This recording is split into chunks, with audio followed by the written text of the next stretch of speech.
शास्त्रादि पीयूष सत्फला सर्व सिद्धांत रत्नाढ्य सर्वलोकैक दृक्पृता सर्व भागवत प्राण श्रीमद् भागवत प्रभो कलिदन्दोदितादित्य श्री कृष्ण परिवर्तित परमानंद पाठाय प्रेम वक्षाक्षराय ते सर्वदा सर्वसेव्याय श्री कृष्णाय नमोस्तु मे मतेक बंधो मत संगिन मत कुरु मन्महादन मन्निस्तारक मद्भाग्य मदानंद नमोस्तुते असाधु साधु ददायिन् अधिनोचताकरा आना मुञ्च कदाचिन् मां பிரேம்னா ஹிருத் கண்டயோஸ்புரா.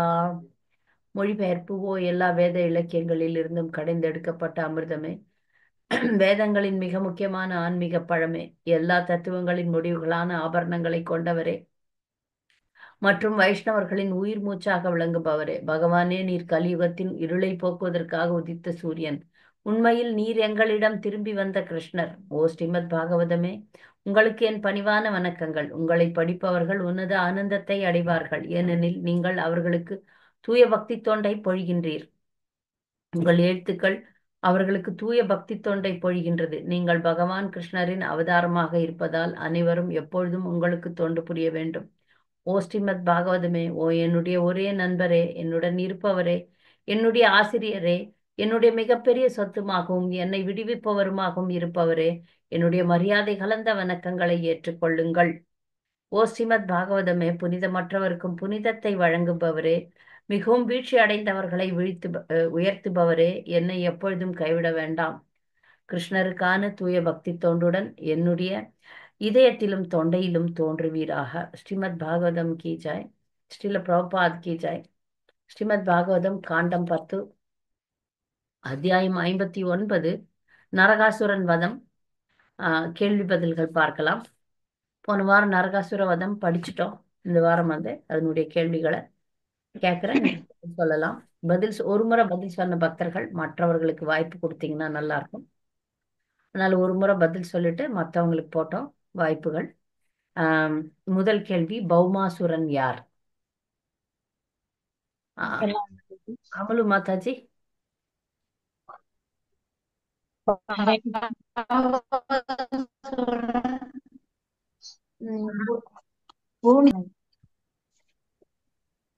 ஹரே கிருஷ்ணா. சொல்லுங்க மாதாஜி. பௌமாசுரன் பூதேவியாகி நரகாசுரன். பூதேவியின் மகன் நரகாசுரன். நன்றி நன்றி. பௌமாசுரன் எவற்றை திருடி வைத்திருந்தான்? பத்மா மாதாஜி. ஹரே கிருஷ்ணா மாதா. இந்திரனுடைய தாயின் குண்டலங்களையும் வருணனின் குடையையும் மந்தார மலை சிகரத்தில் இருந்த தேவர்களின் கேளிக்கை மைதானத்தையும் பௌமாசுரன் திருடி வச்சிருந்தான் மாதாஜி. முக்கியமான ஒண்ணுத்தை விட்டுட்டீங்களே. இதெல்லாம் பரவாயில்ல, பொருள் தான். நீர் நெருப்பு 10,100 இளவரசிகளுங்க மாதாஜி. 10,100 16,000. ஏன் 10,000?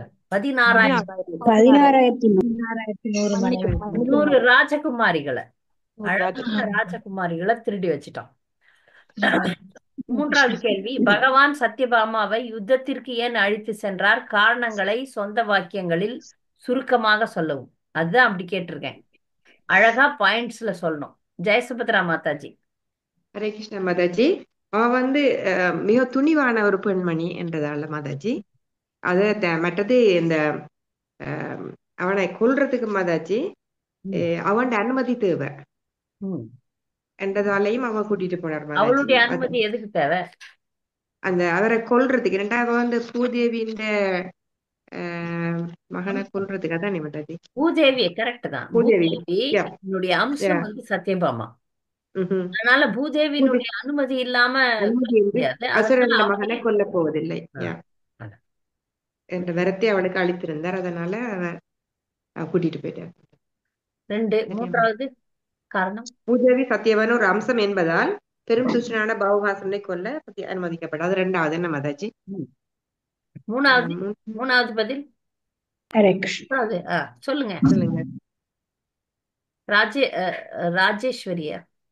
ஹரே கிருஷ்ணா மாதாஜி. இந்த சொன்னது சேர்த்து சொல்லுவா மாதாஜி? இறுதியா விட்டது மட்டும் சொல்லுங்க.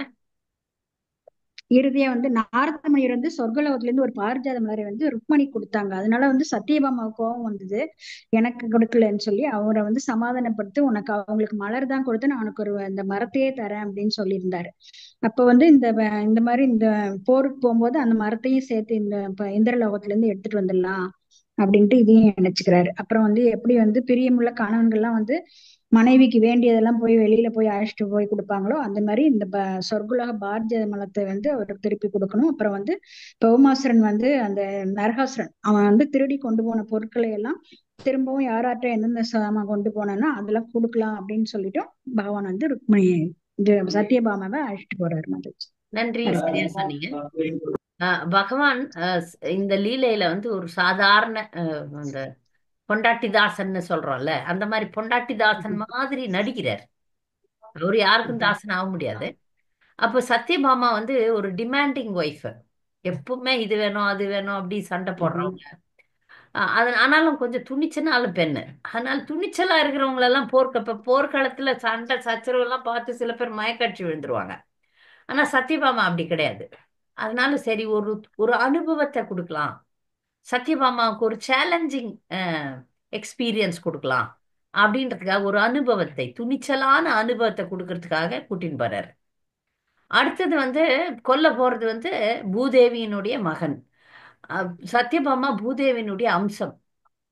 அதனால சத்யபாமா கொன்னுடுங்க கொன்னுடுங்கன்னு சொன்னா, நீ தானம்மா சொன்ன நான் கொன்னுட்டேன்னு சொல்லலாம். அப்புறம் செத்த பிறகு ஐயோ என் குழந்தைய கொன்னுட்டியான்னு சண்டை போடுவாங்கல்ல, அதுக்காக ஒரு முன்னெச்சரிக்கையா கூட்டின்னு போயிடுறாரு.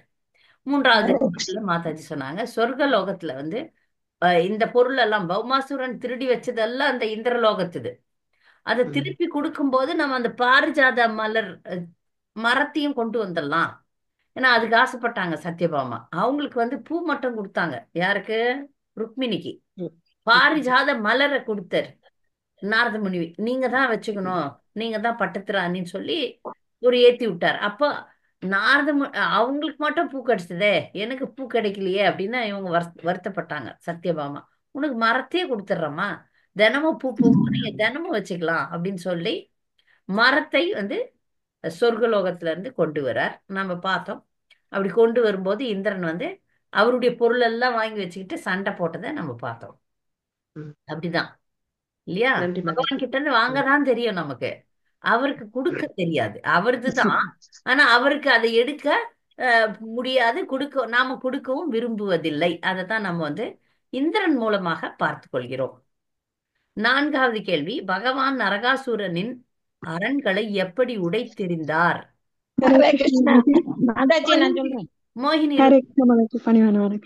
பகவான் தமது கதையால் மலைப்பாறைகளான அரண்களையும், அவரது அம்புகளால் ஆயுத அரண்களையும், அவரது சக்கரத்தினால் நெருப்பு நீர் மற்றும் காற்று ஆகியவற்றினால் ஆன அரண்களையும், அவரது வாளினால் முரபாச கம்பிகளான அரண்களையும் உடைத்தெறிந்தார். சங்கநாதத்தினால் அவரது சங்கநாதத்தால் கோட்டையின் மாய பூட்டுகளையும் அதன் காவலாளிகளின் இதயங்களையும் பிளந்தார். அவரது கனமான கதையால் சுற்றிலும் இருந்த கோட்டை மதில்களையும் அவர் தகர்த்தார். நான் போன வாரமே இந்த வகுப்பு எடுக்கும்போது சொன்னேன், இந்த பௌதிகவாதிகள்லாம் நிறைய சொத்தும் அதுவும் இதுவும் வச்சிருப்பாங்க. அப்படிப்பட்டவங்களுக்கு எல்லாத்தையும் பூட்டி பூட்டி பூட்டி வைக்கணும். அந்த மாதிரி ஒரு வகையான பூட்டு மட்டும் போடலாம, பல விதமான வேலிகளை போட்டு வச்சிருந்தான். அந்த வேலிகள் ஒண்ணு ஒன்னா தகர்த்தெறிந்தார். இது வந்து ஒரு பௌதிகவாதிகள் எப்படி இருக்கிறாங்க, பகவானுடைய சக்தினால் அது எப்படி உடைத்தெடுக்கப்பட்டது என்ற பாடத்தை நம்ம கத்துக்கிட்டோம். நன்றி. ஐந்தாவது கேள்வி, முரண் எப்படி இருந்தான், எதனால் வெளியே வந்தான்? சொல்லுங்க. இப்ப ஹரே கிருஷ்ணா. ஹரே கிருஷ்ணா மாதாஜி, நான் சொல்றேன். அந்த நகரத்தின் அகழிக்கு அடியில் ஒருங்கிக் கொண்டிருந்த முரண் என்ற 5 தலை அசுரன் யுக முடிவில் ஏற்படும் பயங்கர இடி முழக்கம் போன்ற கிருஷ்ணனுடைய பாஞ்சஜன்ய சங்கின் அதிர்வை கேட்டதும் விழித்து எழுந்து நீரிலிருந்து வெளியே வந்தான். முரண் அப்படின்றவன் யாருன்னு பாத்தீங்கன்னா செக்யூரிட்டி கார்டு. யாருக்கு? நரகாசுரனுக்கு. இந்த நம்ம செக்யூரிட்டி வச்சிருப்போம்ல, நம்ம கோட்டை எதனா இருந்தோம்னா அதுல வந்து பாதுகாப்பு தலைவரை வைப்போம், பாதுகாப்பாளி வைப்போம், செக்யூரிட்டின்னு வைப்போம். அந்த செக்யூரிட்டி தான் முரண். அவனுக்கு 5 தலை இருந்தது. அவன் எங்க தண்ணி அகழியில இருந்தான், அந்த அகழியில இருந்து சத்தம் கேட்டு வெளியே வரான். ஆறாவது கேள்வி, முரணின் கர்ஜனை எப்படி இருந்தது? விஷ்ணு பிரியா மாதாஜி. ஹரே கிருஷ்ணா மாதாஜி. முரண் எப்படி கர்ஜித்தான்?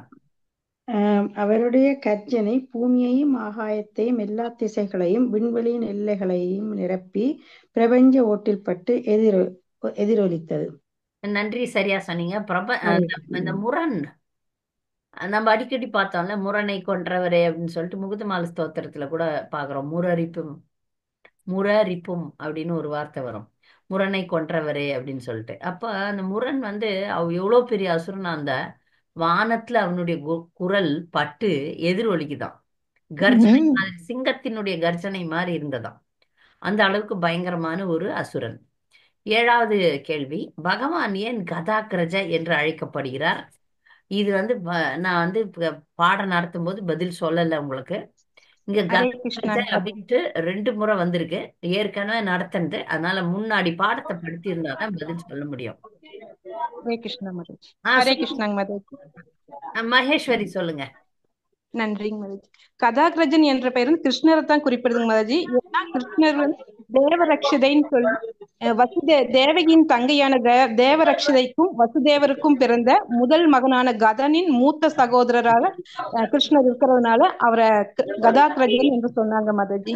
நன்றி. ஹரே கிருஷ்ணா. கதன் அப்படின்ட்டு கிருஷ்ணருக்கு ஒரு தம்பி. அக்ரஜ அப்படின்னா அண்ணன் அர்த்தம். கதாகிரஜ அப்படின்னா கதன் அப்படின்றவருடைய அண்ணன். கதன் யாருன்னு பாத்தீங்கன்னா, வசுதேவருக்கு ஒரு மனைவி இருந்தாங்க. அவங்க தேவகியினுடைய இளைய சகோதரி. அந்த அம்மா பேரு தேவரக்ஷிதை. அவங்களுக்கு பிறந்த குழந்தை பேரு கதன். அதனால இவர் பேரு, கிருஷ்ணர் பேர் கதாகிரஜ. இது ஏற்கனவே நம்ம பார்த்துட்டோம். இந்த பாடத்துல 2 முறை வந்தது.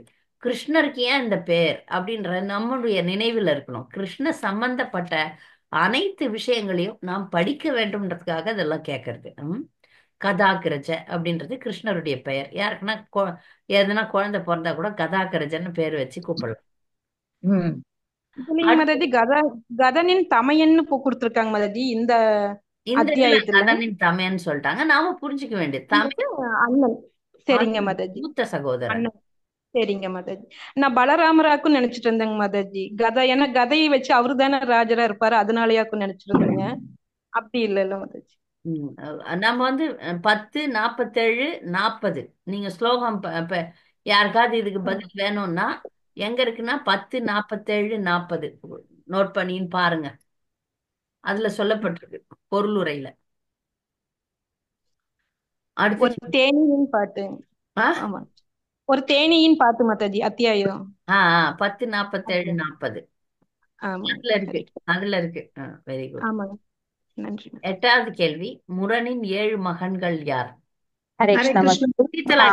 மாதாஜி சொல்லுங்க. தாம்ரன், அந்தரிஷன், சிரவணன், விபாசு, வசு, நபஸ்வானன், அருணன்.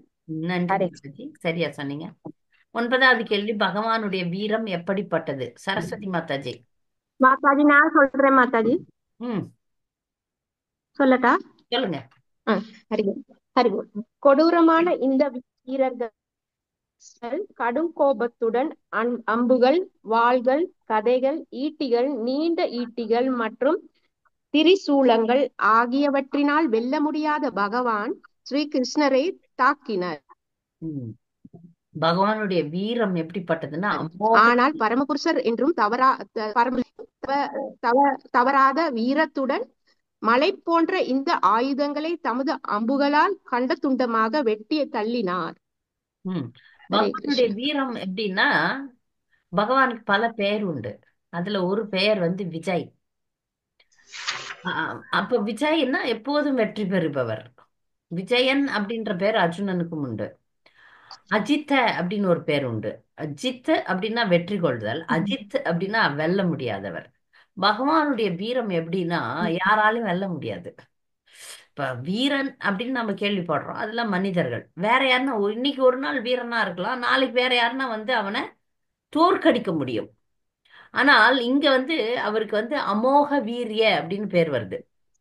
பகவானுடைய வீரம் எப்படிப்பட்டது? வெல்லவே முடியாதது, அமோக வீரிய. ஒருபோதும் முறியடிக்கப்படாது. ஒருபோதும் அவங்க யாராலையும் ஒண்ணும் பண்ண முடியாது. அழகும் அப்படிதான், அவருடைய செல்வமும் அப்படிதான். அவருடைய வீரம், செல்வம், அழகு, அறிவு, பற்று எல்லாமே அப்படிதான். அதை நாம நல்லா புரிஞ்சுக்கணுன்றதுக்காக இந்த கேள்வி கேட்டேன். அவருடைய வீரம் வந்து யாராலையும் வெல்ல முடியாது. 10வது கேள்வி, பௌமாசுரன் பகவானை நோக்கி எறிந்த ஆயுதத்தின் பெயர் என்ன? ஹரே கிருஷ்ண மாதாஜி. சொல்லுங்க சரஸ்வதி மாதாஜி. பௌமாசுரன் போட்ட ஆயுதம் வந்து சதக்னி என்ற ஆயுதம் மாதாஜி. சதக்னின்னு ஒரு ஆயுதம். ஆயுதத்துக்கு கூட பெயர் உண்டு. நன்றி. 11வது கேள்வி, கருடன் எப்படி போரிட்டார்? கருடன் கூட போர்ல வந்து சண்டை போடுறார். பகவான் ஹரே இருக்கிறார். ஹரே கிருஷ்ண நவமணி மாதாஜி. மாதாஜி, நவமணி. பகவானை ஏற்றிச் சென்ற கருடன் எதிரிகளின் யானைகளை தன் இடுக்கையினாலும் தாக்கினார். கருடனுடைய இறக்கையினாலும் மூக்காலும் நகங்களாலும் துன்புறுத்தப்பட்ட யானைகள் நகருக்குள் ஓடி போயின. யானைகளை கருடன் வந்து கொல்றாரு. ஏன்னா அந்த படையில யானைகள் வருது. நீங்க கருடனுடைய வரலாறு பாத்தீங்கன்னா, கருடன் யானைய வந்து சுலபமா ஒரு எறும்பு தூக்குற மாதிரி தூக்குவார். கருடாழ்வார் அவ்வளவு பெருசு. ஒரு பெரிய ராட்சச யானையும் பெரிய ராட்சச ஆமையும் சண்டை போடுவாங்க. அவங்கள எடுத்து சாப்பிடலான்ட்டு அது ரெண்டுத்தையும் சுலபமா எடுத்துன்னு வந்து சாப்பிட்றதுக்கு ஒரு மர கிளையில உட்காந்து சாப்பிடுவார். அப்ப என்ன ஆகும், அந்த மரக்கிளையில வால்கீலியர்கள் அப்படின்ட்டு தலைகீழா தொங்கின்னு 4 முனிவர்கள் தவம் பண்றாங்க. இவர் அது மேல நின்று அந்த கிளை கீழே விழுந்துருது. அப்ப அந்த முனிவர்களை சாவடிச்ச பாவம் வந்துருமேன்னு சொல்லிட்டு அவர் வந்து அப்படியே இதையும் பிடிச்சிக்கிறாரு. அந்த அந்த கிளையில தாங்கி அந்த மரத்தை பிடிச்சு அந்த முனிவர்களை காப்பாத்தி பத்திரமா விடுறாரு. அதனால அவருக்கு வந்து கருடாழ்வாருக்கு வந்து நிறைய வரங்கள் கிடைக்குது. கருடனுடைய கதை இன்னொரு நாள் கேட்கலாம். இப்ப கருடாழ்வார் வந்து பகவானுக்கு எப்போதும் சேவை செய்யக்கூடிய ஒரு பக்தர். அதனால இந்த போர்ல அவரும் பங்கு கொள்கிறார். 12வது கேள்வி, பூதேவி பகவானிடம் ஒப்படைத்த பொருட்கள் யாவை? ஹரே கிருஷ்ண மாதாஜி. இதெல்லாம் வந்து இந்த பொருட்கள் எல்லாம் திருடி பௌமாசுரன் அம்மா கிட்ட தான் கொடுத்திருக்கிறான். சொல்லுங்க ஹரே கிருஷ்ண மாதாஜி. அனிமா மாதாஜி சொல்லுங்க. பூதேவி பகவானிடம் ஒப்படைத்த பொருட்கள் உருக்கிய தங்கத்தில் ரத்தினங்கள், பதிக்கப்பெற்ற ஜொலிக்கும் அதிதியின் குண்டலங்களையும், ஒரு வைஜெயந்தி வன மாலையும், வருணனின் குடையையும் மற்றும் மணி பர்வதம், மணி பர்வதம் ஆகிய பொருட்களை ஒப்படைச்சாங்க. சரியா சொன்னீங்க, நன்றி. 13வது கேள்வி,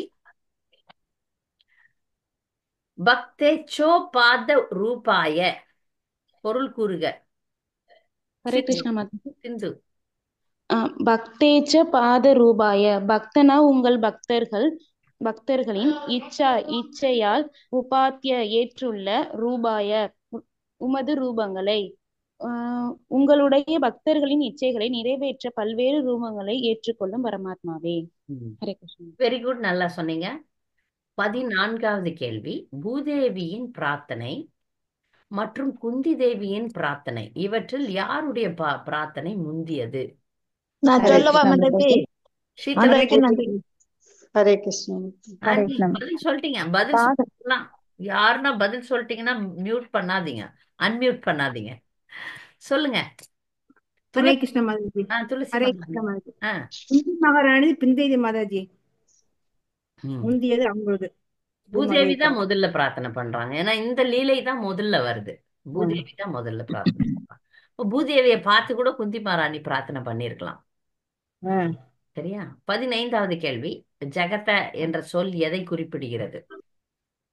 பிரபஞ்சத்தை குறிப்பிடுகிறது மாதாஜி. பிரபஞ்சம்.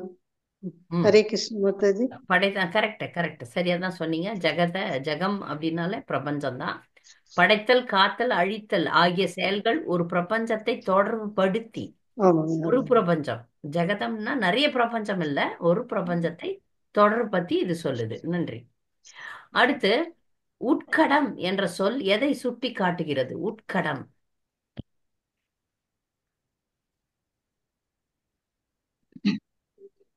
உட்கடம் என்ற சொல் எதை சுட்டி காட்டுகிறது? பக்தர்கள் அவ்வளவுதான் படிச்சீங்களா? இல்லன்னா இருக்கு மாதாஜி, சொல்றேங்க மாதாஜி. நீங்க பதில் சொல்லிட்டீங்கல்ல? நீங்க மகேஸ்வரி பதில் சொல்லிட்டீங்க. அதுதான் மாதாஜி, யாரும் இல்லைன்னா நான் சொல்றேன். பதில் சொல்லாத பக்தர்கள் எல்லாம் வாங்கல, வாய்ப்பு கிடைக்கலன்னு சொல்லக்கூடாது. உட்கட்டம் பார்ப்பா. சில பேர் கொஞ்சம் ஒரே ஒரு கேள்விக்கு படிச்சுட்டு அந்த ஒரே கேள்விக்கு பதில் சொல்லிடுறது அப்படியா? பௌதிக குணம் மேலோங்குகிறது அவங்க என்பதே உட்கடம். தயாரா இருப்பாங்க உடனே பதில். உட்கடம் சொல்லுங்க. பௌதிக குணம் மேலோங்குகிறது என்பதையே உட்கடம் என்னும் சொல் சுட்டி காட்டுகிறது. வெரி குட், ஃபுல்லா நல்லா சொல். சொன்னீங்க, நன்றி. அடுத்த கேள்வி, ஜீவராசிகள் எதனால் தங்களுடைய பௌதிக மற்றும் ஆன்மீக செயல் முடிவுகளுக்கு தாங்களே பொறுப்புடையவர்கள் ஆகின்றனர்?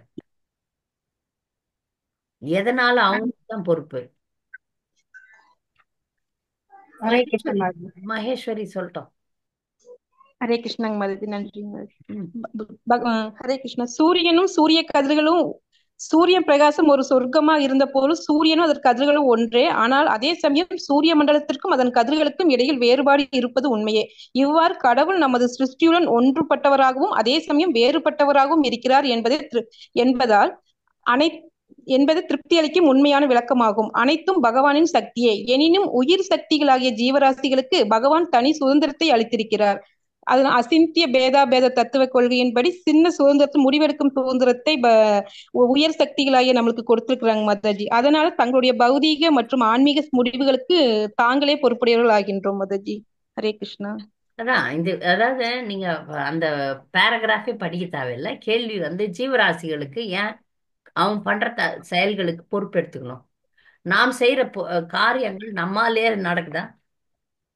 காரியங்கள் நாமளே தனித்து செய்ய முடியுமா? இது பகவத்கீதை படிச்சு முடிச்சிட்டோம். காரியங்களை யார் செய்கிறார்கள் அப்படின்னா என்ன சொல்லுவீங்க? பகவானோட அனுமதி இருந்தாதான் முயற்சி புலன்கள். காரியம் எப்படி நடக்கிறது? யார் சொல்லுவீங்க? பகவத்கீதை வச்சு சொல்லணும். முயற்சி கர்த்தாகம் இதி மன்னியதே விமூடா. இருங்க ஐயோ நிறைய முயற்சி மாதாஜி. முயற்சி செய்வேன்னு புலன்கள், பரமாத்மா, இன்னும் 2 விஷயம் வரும் மாதாஜி. ஒரு காரியத்துக்கு 5 பேர் இருக்கிறாங்க, இல்ல 3 பேர்னு சொல்லிக்கலாம். 3 பேர் சுருக்கமா சொல்லிக்கலாம். அப்பதான் உங்களுக்கு ஈஸியா புரியும். 5 பேரும் பதில் இருக்கு, 3 பேரும் இருக்கு. 3 பேர் மட்டும் புரிஞ்சுக்கலாம்.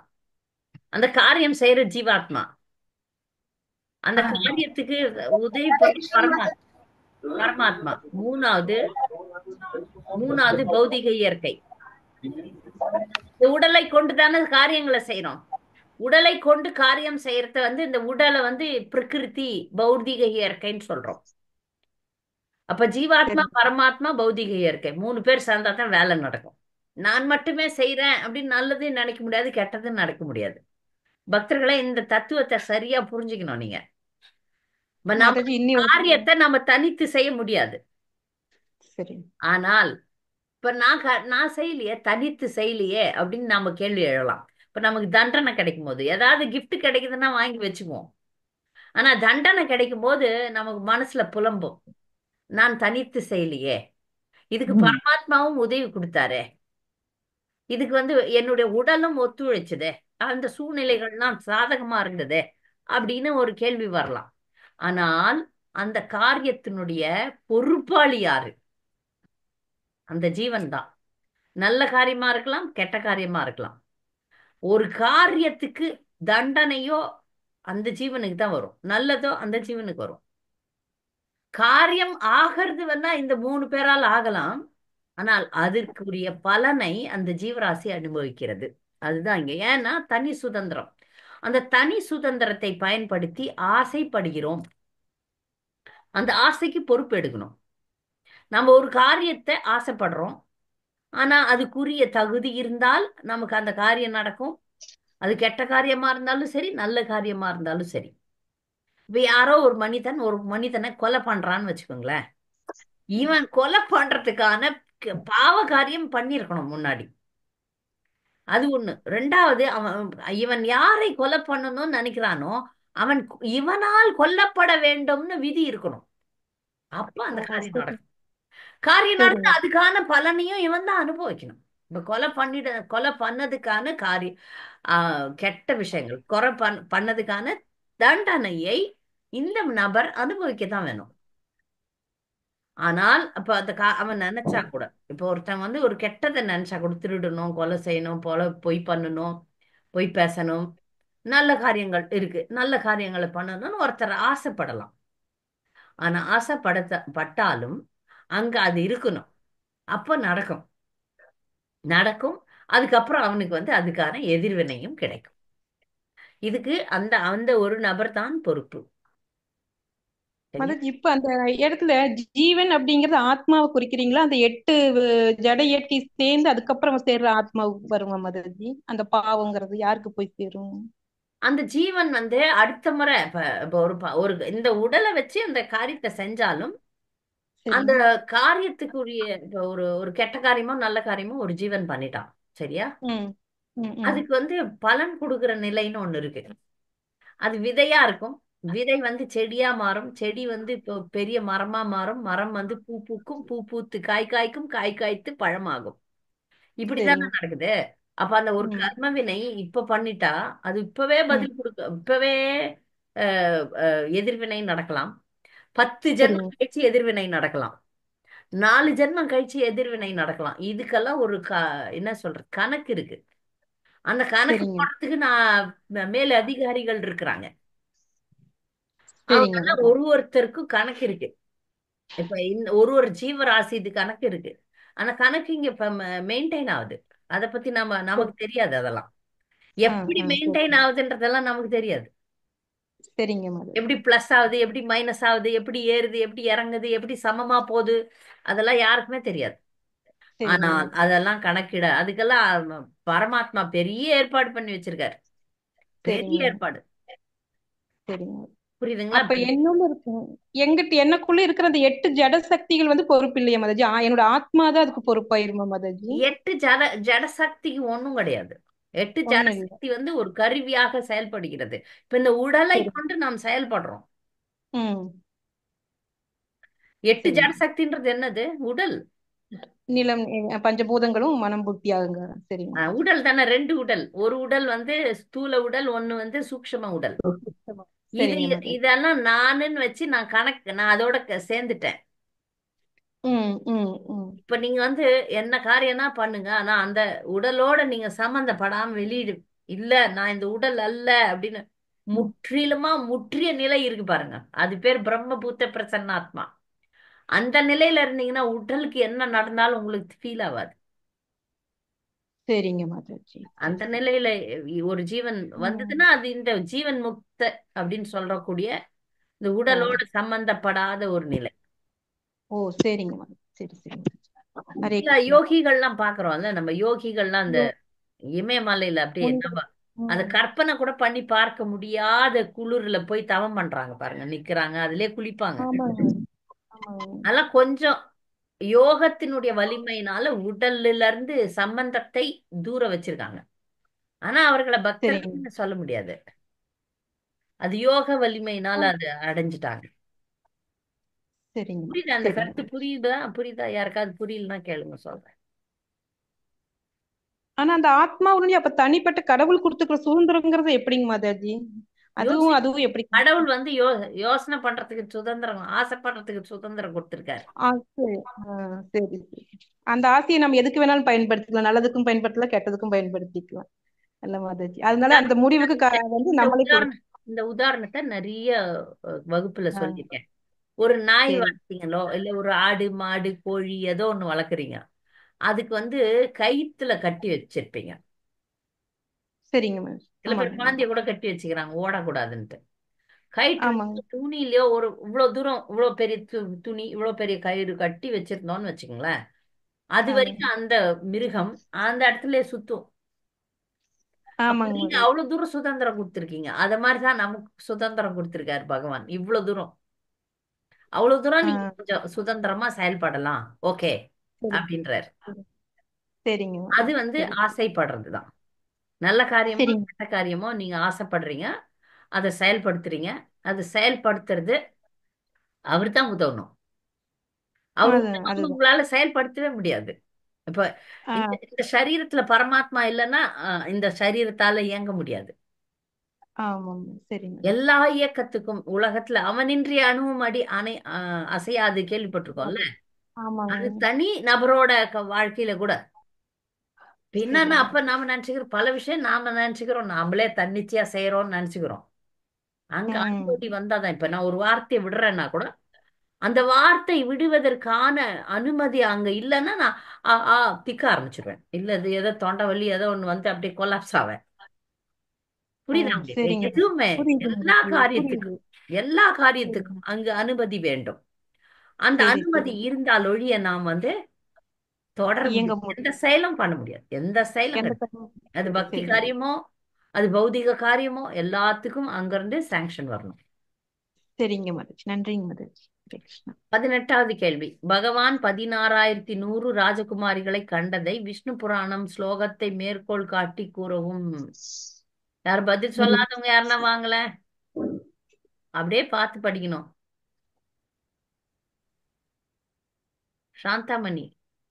हरे कृष्ण माताजी कन्यापुरेश कन्यानां सोडा साधुल्य विक्रम सदाधिकानि सदृशे सहस्राणि महामदे விவேகமுள்ளவர் இணையற்ற வீரியமுள்ள பகவான் கன்னி பெண்களின் அந்தப்புறத்தில் 16,100 ராஜகுமாரிகளை கண்டார். வெரி குட் மாதாஜி, நல்லா சொன்னீங்க. 19வது கேள்வி. அனைத்து ராஜகுமாரிகளும் எதை வேண்டினர்? எல்லாரும் ஒன்னே ஒரு விஷயத்தை தான் வேண்டுறாங்க. அனைத்து ராஜகுமாரிகளும் எதை வேண்டினர்? யாராவது பதில் அமுலு மாதாஜி சொல்லுங்க. ஓகே, அவங்கள வந்து தன்னுடைய கணவனாக பரமாத்மாவே வரணும் அப்படின்னு சொல்லி கிருஷ்ணரே கணவனா ஆகணும்னு விதியை வேண்டிக்கிறாங்க. கிருஷ்ணரே எங்களுக்கு கணவனாக வேண்டும் அப்படின்னு வேண்டாங்க. ஸ்ரீகிருஷ்ணர் துவாரகைக்கு அனுப்பிய யானைகளை பற்றி கூறுக. இது ஒரு சிறப்பான ஒரு விஷயம். ஜெயசுபத்ரா மாதாஜி சொல்லுங்க. 4 தந்தங்களை உடையவையும் ஐராவத யானையின் குடும்பத்தைச் சேர்ந்தவையுமான துரிதமாக செல்லும் 64 வெள்ளை யானைகளையும் பகவான் கிருஷ்ணர் அனுப்பினார். இது ஒரு வித்தியாசமான யானைகள். இப்ப ஐராவதம் வந்து வெள்ளையா இருக்கும், ஆனா இந்த யானைகளுக்கு 4 தந்தம் இருந்திருக்கு. 4 தந்தம். நன்றி, சரியா சொன்னீங்க. அடுத்த கேள்வி. அதிக ஐஸ்வர்யம் நல்லதல்ல. இது நிறைய பாடம் நம்ம கத்துக்கணும். அதிக ஐஸ்வர்யம் நல்லதல்ல, விளக்குக. கனிமொழி மாதாஜி சொல்லுங்க. ஹரே கிருஷ்ணா மாதாஜி. பௌதீக செல்வமும் சக்தியும் கர்வத்தை உண்டு பண்ணக்கூடியவை என்பது பலரும் அறிந்ததே. இவ்வாறாக ஐஸ்வர்யம் மிக்க ஒரு வாழ்வு நம்மை நரகத்திற்கு அழைத்து செல்லக்கூடும். அதனால இந்த இந்திரன் வந்து பண்ணது முட்டாள்தனம்னு நமக்கு புரியுது. அந்த ஐஸ்வர்யம் எல்லாம் வந்து நம்மள வந்து கடவுளோடே சண்டை போட வைக்குது. நன்றி. அடுத்த கேள்வி. யதா என்ற சொல் எதை குறிக்கிறது? யதா. ஹரே கிருஷ்ண மாதாஜி. சொல்லுங்க. ஸ்ரீதர சுவாமி விளக்குவது போல் ஒவ்வொரு திருமணமும் முறைப்படி நிறைவேற்றப்பட்டது என்பதையே யதா என்ற சொல் இங்கு குறிப்பிடுகிறது. ஹரே கிருஷ்ணா. ஹரே கிருஷ்ணா. நன்றி. அந்த 16,100 பெண்களோட ஒரே நேரத்துல அவர் வந்து திருமணம் செய்து கொண்டார். இத பத்தி ஒரு மாதாஜி கேள்வி கேட்டிருந்தாங்க. நீங்க தானே கனிமொழி தானே கேட்டிருந்தீங்க? எப்படி ஆமா மாதாஜி, ஆமா மாதாஜி. இப்ப எல்லாருக்கும் சேர்த்து பதில். இந்த மாதாஜி என்ன கேள்வி கேட்டாங்கன்னா, இப்ப 16,100 பெண்களோட பகவான் 16,100 கிருஷ்ணராக விரிவடைந்து திருமணம் செஞ்சு கொண்டார் ஒரே நேரத்துலன்னு வருது. அப்போ அந்த திருமணத்தில் இருந்த வசுதேவர், தேவகி அவங்க எல்லாம் என்ன ஆனாங்க? அவங்களுக்கும் அவ்வளோ விரிவாங்கம் நடந்ததா அப்படின்னா, அவங்க எல்லாம் வந்து ஒரு ஒரு திருமணத்தில் இருந்து எல்லாத்தையும் பார்த்து திருப்தி அடைந்தார்கள். அவ்வளவுதான். அவங்க இத்தனை விரிவடைஞ்சதா வந்து இதுல காட்டல. ஆனால் அவங்களுக்கு ஒரு ஒரு மன பாவனை வந்திருக்கும். எல்லாத்துலயும் நம்ம இருந்தோமே அப்படின்ற மாதிரி ஒரு ஒரு மனப்பாங்கு கிடைச்சிருக்கலாம். ஏன்னா இந்த மாதிரி 16,100 விரிவடையும் சக்தி ஜீவனுக்கு பகவான் கொடுக்கல. முக்தி பெற்ற ஜீவராசிகள் தான் அவங்கெல்லாம். தேவகி, வசுதேவர்லாம் இங்க இருக்கிற சாதாரண ஜீவராசி கிடையாது. எப்பொழுதும் முக்தி பெற்றவங்க தான். ஆனாலும் சில சக்திகளை அவங்களுக்கெல்லாம் கொடுக்கல. ஏதோ இது என்னுடைய அனுமானம் தான். இந்த மாதிரி ஆச்சாரியர்கள் இதை பத்தி எல்லாம் பேசல. என்னுடைய அனுமானம், அவர்களுக்கு நாங்க எல்லா திருமணத்தையும் பார்த்துட்டோம் அப்படின்ற ஒரு திருப்தி ஏற்படும். சரியா? 23வது கேள்வி. பிரகாச ரூபங்கள் எப்படிப்பட்டது? பிரகாச ரூபம் ஏன்னா ஒரு அப்ப அவதாரங்களுக்கு அவதாரங்கள் வித்தியாசம் இருக்கு. பிரகாச ரூபம்ன்றது என்ன, எப்படிப்பட்ட ரூபம்? பகவானுடைய ரூபம் பிரகாச ரூபம் எப்படிப்பட்டது? சரஸ்வதி மாதாஜி. விவாக சடங்குகளில் பங்கேற்க எல்லா வகையிலும் ஒத்த ரூபங்களை, அதாவது பிரகாச எல்லா மாளிகைகளும் அவர் தோற்றுவித்தார் என்று ஸ்ரீதர் சுவாமி கூறுகிறார். பிரகாச ரூபம்னா ஒரே மாதிரி தான் இருக்கும். இப்ப நீங்க அவதாரம்னு பாத்துக்கலாம். இப்ப ராமர் ஒரு மாதிரி இருப்பார், கிருஷ்ணர் ஒரு மாதிரி இருப்பார், நரசிம்மர் ஒரு மாதிரி இருப்பார், வராகர் ஒரு மாதிரி இருப்பார். இதுல இந்த ரூபத்துல வித்தியாசம் இருக்குல்ல. ஆனா அந்த பிரகாச ரூபம் என்பது, இப்ப கிருஷ்ணர் ஒரு கிருஷ்ணர் 16,100 ஒரே மாதிரி தான் இருக்கும். அது பகவானால் மட்டுமே செய்யக்கூடிய ஒரு லீலை.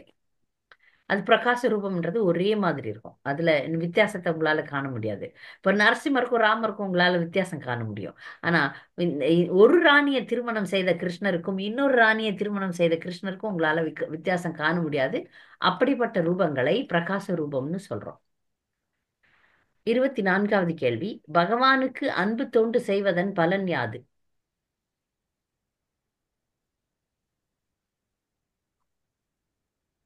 பகவானுக்கு அன்பு தொண்டு செய்வதன் பலன் யாது? ஏன் யாரும் சொல்லவா? ஹரே கிருஷ்ண மாதாஜி. மாலினி மாதாஜி சொல்லுங்க. ஹரே கிருஷ்ண மாதாஜி. பௌதிக நியாயத்துக்கு அப்பாற்பட்டு நினைத்ததற்கரிய செயலை கிறிஸ்து பகவான் மட்டும்தான் செய்ய முடியும். எனினும் அவர்கிட்ட சரணடைகிறவங்களால பகவானோட செயல்களை ஒரு கணிசமான அளவுக்கு புரிந்து கொண்டு அவற்றோட மகிமையை உணர முடியும். இதுதான் பரமபுருஷ செய்யப்பட அன்பு தண்டோட பலன். எப்போ உண்மையான தொண்டு செய்ய ஆரம்பிக்கிறாங்களோ பக்தர்கள், அப்ப பகவான் அவர்களுக்கு ஒரு விசேஷ அருள் கொடுப்பார். அந்த அருள்ல அவங்க பகவானை புரிஞ்சு கொள்ள முடியும். அதனாலதான் பாத்தீங்களா, பாகவதம் நாமளும் படிக்கிறோம். நம்மளுக்கு சமஸ்கிருதமே தெரிஞ்சிருந்தாலும் அந்த இந்த இந்த ஸ்லோகத்துக்கு இதுதான் உரைன்னு நம்மளால எழுத முடியாது. பகவானிடம் உண்மையாக பக்தி தொண்டு செய்யக்கூடிய ஆச்சாரியர்களாகிய விஸ்வநாத சக்கரவர்த்தி தாக்கூர், ஸ்ரீதர சுவாமி, நிறைய பார்க்குறோம்ல, நம்முடைய ஸ்ரீல பிரபுபாதர், இவங்கெல்லாம் பகவானோடு உண்மையாக நெருங்கி இருப்பவர்கள். அதனால பகவான் அவர்களுக்கு சரியான அறிவை, இப்ப பிரபுபாதர் பாகவதத்துக்கு உரை எழுதினார்ல, பொருளுரை எழுதுறாருல, மொழிபெயர்ப்பு பண்றார், சமஸ்கிருத ஸ்லோகங்களை மொழிபெயர்ப்பு பண்றார். அப்ப அவருடைய இதயத்திலிருந்து இதுக்கு சரியான புரிதலை கொடுப்பார்.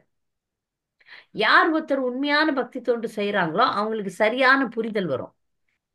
அந்த குரு பரம்பரையில இணைந்து குரு பரம்பரைக்கு, குரு மகாராஜருக்கும் அந்த பரம்பரைக்கும் உண்மையான ஊழியம் செய்பவர்கள், அவங்களுக்கு தான் அந்த ஞானம் சரியா வரும். இல்லைன்னா பாத்தீங்கன்னா நீங்க சில பேரை பார்க்கலாம், என்னென்னவோ மனக்கற்பனையில ஆடுவாங்க, என்னென்னவோ ஒளறி கொட்டுவாங்க, அவங்க கற்பனைக்கு ஏத்த மாதிரி ஒளருவாங்க.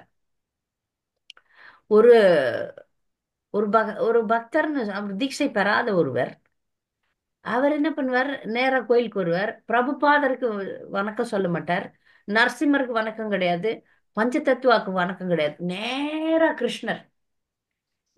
கிருஷ்ணருக்கு அவரு செஞ்சு எடுத்துன்னு வந்துருவார். ஏதோ ஒண்ணுத்த செஞ்சு எடுத்துன்னு வந்து அங்க பகவானுக்கு போகா வைக்கிற இடத்துல நேரம் மேல ஏறி போய் அந்த ஸ்கிரீனை தள்ளி உள்ள தள்ளுவார் அவர் வச்சத.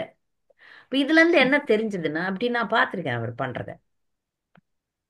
அப்ப அவரை சில பேர் ரொம்ப பெரிய பக்தர்னு கொண்டாடுவாங்க. இதுல இருந்து நான் தெரிஞ்சு கொண்ட விஷயம் என்னன்னா, அவருக்கு அத்தாரிட்டி கிடையாது. ஸ்பிரிச்சுவாலிட்டியில, ஆன்மீக வாழ்க்கையில உங்களுக்கு கண்டிப்பாக உங்களை மேற்பார்வை செய்யக்கூடிய ஒரு நபர் வேணும். அது இல்லைன்னா பெரிய அபத்தங்களை செய்வதற்கு வாய்ப்புண்டு. இப்பவே சொல்லிடுறேன்.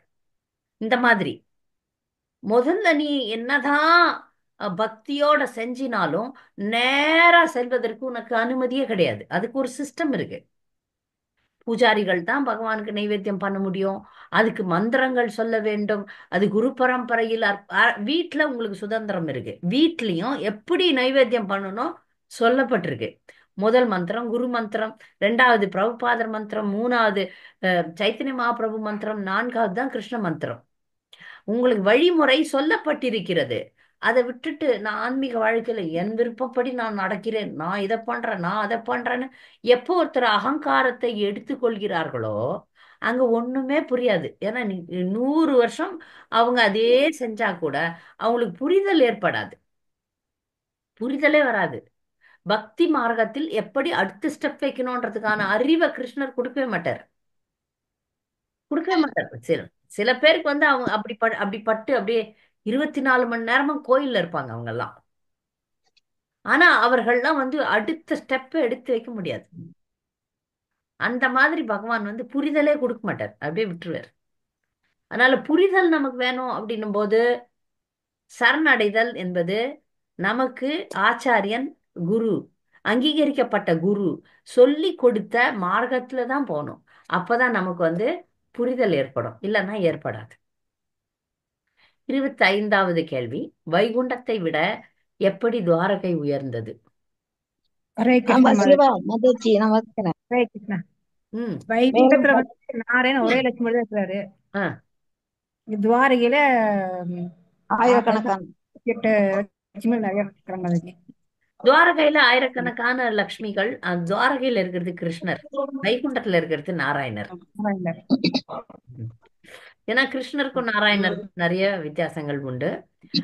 அங்க ஒண்ணுதான், இங்க வந்து பல்லாயிரக்கணக்கான ராணிகள். அதனால துவாரகை தான் வந்து உயர்ந்தது வைகுண்டத்தை விட. அப்ப இங்க பூலோகத்துல இருக்கிற துவாரகை வந்து லீலை பண்றதுக்காக வந்தது. உண்மையான நிஜ துவாரகை வந்து கோலோக விருந்தாவனத்துல கோலோகத்துல இருக்கிறது. ம். அதனால துவாரகை தான் வைகுண்டத்தை விட மேற்பட்டது அப்படின்னு சொல்லலாம். 26வது கேள்வி, கோபியர்களே ராஜகுமாரிகள் என்பதை மேற்கோள் காட்டி கூறவும். கோபியர்களே பத்ம புராணத்தை சேர்ந்த பின்வரும் கார்த்திக மகாத்மிய பகுதியையும் ஸ்ரீல விஸ்வநாத சக்கரவர்த்தி மேற்கோள் காட்டுகிறார். கைச்சோர கோபகன்யா ஸ்தா யௌவனே ராஜகன்யகாக. சிறு வயதில் இடையர்களின் பொதுவுகளாக இருந்தவர்கள் பாலிய பருவத்தில் ராஜகுமாரிகளாயினர். எனவே துவாரகையில் உள்ள பகவான் பிருந்தாவனத்தில் உள்ள பரிபூர்ணமான பகவானின் ஒரு அம்சம் என்பது போல அவரது முக்கிய ராணிகள் பகவானின் பரிபூர்ண இன்ப சக்திகளாக கோபியர்களின் அம்சங்கள் ஆவார். அப்ப சில கோபியர்கள்லாம் வந்து இங்க ராணிகளாக வந்தாங்க அப்படின்றது நமக்கு புரிய வருது. நன்றி. அடுத்த கேள்வி, பெண்மைக்குரிய முக்கியமான குணம் யாது? ஹரே கிருஷ்ணா. சொல்லுங்க. அதாவது பெண்மை அப்பெண்கள் லட்சுமிபதியையே தங்கள் கணவராக அடைந்த அப்பெண்கள் மேலும் சதா அதிகரித்துக் கொண்டே இருக்கும் ஆனந்தத்துடனும் விளையாட்டான பேச்சுக்களுடனும் நான் கேட்ட பெண்மைக்குரிய கேள்விக்கு தான் பதில் நாணத்துடனும் சொல்லணும் மாதாஜி. கேட்ட கேள்வி பெண்மைக்குரிய சரி, முக்கியமான குணம் யாது? பெண்மைக்குரிய பண்பு நாணம். நாணம். நாணம். 4 குணங்கள் இருக்கு. 4 குணங்கள் யாருக்கு தெரியும்? யாருன்னா பெண் எனக்கு அச்சம் மடம் நாணம் அச்சம் மடம் பயிர்ப்பு. பயிர்ப்பு ஞானம். அச்சம் மடம் நாணம் அச்சம் பயிர்ப்பு. மடம் இல்ல நாணம் அது இல்ல. பயிர்ப்பு. நிதானம், வெட்கம், பயம், வேறுபாடு காணுதல். அது நமக்கு அச்சம் மடம் நாணம் பயிர், அச்சம் மடம் நாணம் அதான் பயிர்ப்பு. பேரு. இதுக்குரிய விளக்கங்கள் நம்ம வந்து தனியா பெண்களுக்குரிய வகுப்புல பாத்துக்கலாம். அடுத்து 28வது கேள்வி, பகவானின் ராணிகளின் சிறப்பு குணம் யாது? ஹரே சொல்லுங்க. கிருஷ்ண மாதாஜி. கமலா சொல்லட்டா? மாதாஜி. சொல்லுங்க. பரமபுருஷரின் ராணிகள் ஒவ்வொருவருக்கும் நூற்றுக்கணக்கில் பணிப்பெண்கள் இருந்தன. ஆனாலும் தங்களே நேரடியாக பகவானை பணிவுடன் அணுகியும் அவர்களுக்கு ஆசனம் அளித்தும் சிறந்த பொருட்களால் அவரை பூஜித்தும் அவரது பாதங்களை கழுவி அவற்றை பிடித்து விட்டு அவருக்கு தாம்பூலம் கொடுத்தும் சற்று விசிறியும் அவருக்கு சந்தனமும் குழம்பும் தேய்த்தும் மலர் மாலைகள் அணித்தும் அவரது கேசத்தை வாரியும் அவரது படுக்கையை பரப்பியும் அவரை குளிப்பாட்டியும் மற்றும் பல வகையான பரிசுகளை அளித்தும் அவருக்கு பணிவிடை செய்தனர். சிறப்பு இதுதான் அவங்களோட தானே இதுல நம்ம சிறப்பு பார்த்தோம். குணங்கள். வேலைக்காரிங்க இருந்தா நீ வேலைக்காரி நீ செய்மா அப்படின்னு அனுப்பிச்சிடலாம். ஆனா ராணிகள்லாம் இந்த வேலைக்காரிகள் இருந்தாலும் அவங்களே செஞ்சாங்களாம். அது நல்லா புரிஞ்சுக்குங்க. இப்ப வந்து துணி துவைக்கிறதுக்கு நம்மளுக்கு வாஷிங் மிஷின் இருக்கு இல்லையா? வேலைக்காரி வாஷிங் மிஷின் ஒரு சர்வெண்ட். ஆனால் ரொம்பவே இப்ப குழந்தைகள் இது பாத்தீங்கன்னா, என்னுடைய குழந்தை சின்ன குழந்தையா இருந்தப்ப துணியை வாஷிங் மிஷின்ல போட மாட்டேன். அது வந்து கையில தான் துவைக்கணும், ஏன்னா அது குழந்தைக்கு நல்லது இல்லை அப்படின்னு யாரோ சொன்னாங்க, அதனால கையில துவைப்பேன். அதே போல அந்த அக்கறை கணவன் மேல அக்கறை வச்சிருந்ததுனால அவங்க வந்து ம். வேலைக்காரிங்களா விடாம நீங்கெல்லாம் பண்ண வேணாம் நாங்க பண்றோம் அப்படின்னு தனித்தனியா ஒரு ம். ஒரு ராணியும் ஒரு இடத்துல கிருஷ்ணருக்கு ஒரு ராணி கால் பிடிச்சு வச்சிருப்பா, ஒரு இடத்துல கிருஷ்ணருக்கு ஒரு ராணி தாம்பூலம் அடிச்சு கொடுப்பா, ஒரு இடத்துல கிருஷ்ணருக்கு வந்து ஒரு ராணி வந்து எண்ணெய் தேய்ச்சி விடுவா, குளிப்பாட்டி விடுவா. அந்த மாதிரி ஒரு ஒரு அரண்மனையிலையும் ஒரு ஒரு ராணி ஆம், பகவானுக்கு வந்து தாங்களே சேவை பண்ணாங்களாம். வேலைக்காரிகளையும் விட்டோம், சேவகர்களை விட்டோம், படுக்கையை ரெடி பண்றது, மாலை போடுறது, அதெல்லாம் திலகம் இடுதல் எல்லாமே ராணிகள் பண்ணாங்களாம். அதுதான் சிறப்பு குணம். இது வேற யாரையாவது வச்சு பண்ணியிருக்கலாம், என்னென்னவோ பண்ணாங்கல்ல, அதெல்லாம் யாரையாவது வச்சு பண்ணியிருக்கலாம். ஆனா அவங்க அவர்களே செய்தார்கள். அதான் முக்கியம். சரியா? இந்த பாடத்துல யாருக்காவது ஏதாவது கேள்விகள் இருக்கா? அப்படி நிறைய தத்துவங்கள் இல்ல. நரகாசுர மது இதுல வந்து 16,108ங்கிறது வந்து ராதாராணி மகாராணி வரமாட்டாங்க இல்லைங்களாங்க மதுஜி? அது கோபிகள் லிஸ்ட்ல போறாங்க அவங்க. இங்க வந்து சரிங்க அங்க ராதை தான், இங்க ருக்மிணின்னு சில ஆச்சாரியர்கள் சொல்றாங்க. சரிங்க ராதை இங்க இல்ல. சரிங்க மது. அப்ப ராதே கிருஷ்ணரோட லீலைகள் தான் மாதுரிய லீலைன்னு சொல்றோம்லங்க, ரசம் சொல்றோங்க மதுஜி. இப்ப மாதுரிய இந்த ரசத்துல ரெண்டு இருக்கு மாதாஜி. ஒன்னு ஸ்வாக்கிய பராக்கியன்னு பேர். ஸ்வாக்கிய மது பராக்கிய. ஸ்வாக்கியங்களாங்க ஸ்வாக்கிய ஸ்வாக்கிய சரி சரி ஸ்வாக்கியன்னா தங்களுதே, ஸ்வாக்கியம். பராக்கியன்னா வேற வேற. இந்த பராக்கி பராக்கிய சரி ரசம்னு ஒண்ணு இருக்கு. பராக்கிய ரசம்னா ராதாராணி ம், மற்றொருவருடைய மனைவி.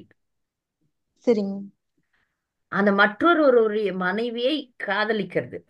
இது வந்து பௌதிக உலகத்துல மிகவும் கண்டனத்துக்கு உரியது. ஆனா ம் ஆன்மீக ம் உலகத்துல வந்து இது வந்து அவங்களுடைய மிக மிக உயர்ந்த அன்பு நிலையை காட்டுது. சரிங்க இது வந்து அது அந்த அந்த அன்பனுடைய சுவையை அதிகரிக்கிறதுக்காக இப்படி ஒரு அங்க ராதாராணி வந்து ராதாராணியினுடைய கணவன் வந்து சுதாமான்ட்டு ஒரு இடைச்சிறுவன் இடையன். ஆனா சரிங்க அங்க வந்து இந்த பௌதிகமான ஒரு உறவு கிடையாது. ஆனால் சரிங்க மது. ஆன்மீகத்தினுடைய சுவையை அதிகரிப்பதற்காக இது வந்து பராக்கிய ரசம்.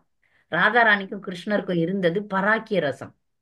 இங்க சரிங்க இருக்கிறது சுவாக்கிய ரசம். அவர்தே தான், அந்த ராணிகள்லாம் அவருக்கே சொந்தமானவங்கள் தான். இது சரி சுவாக்கிய இந்த பராக்கிய சுவாக்கிய, இந்த சுவாக்கிய வந்து அவ்வளவு பெருசு இல்லை. அதுதான் அதிகம் மாதுரியத்துல. மாதுரிய சரிங்க ரசத்திலே ரெண்டு இருக்கு. அதுல வந்து அது பராக்கிய ரசம் தான் மிகவும் மேன்மையானதுன்னு ஆச்சாரியர்கள் சொல்றாங்க.